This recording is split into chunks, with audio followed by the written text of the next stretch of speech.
Sponsored by RKDF University.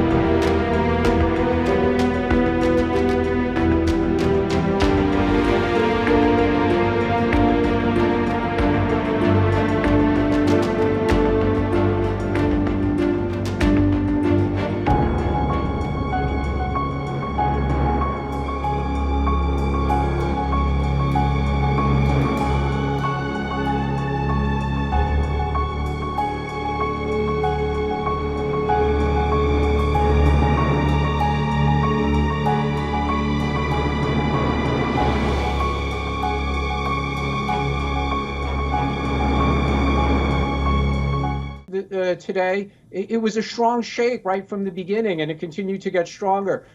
So we're seeing reports of a few building collapses. There's blackouts. Train service in many parts of Taiwan stopped and is slowly resuming after the lines are checked for any damage. And as you mentioned, the authorities have said that this is the strongest earthquake in 25 years. Unlike that earthquake 25 years ago, where the epicenter was actually onshore, the epicenter today was slightly offshore, which probably means that there will be damage, but it won't be as significant as it would have been had the epicenter been onshore.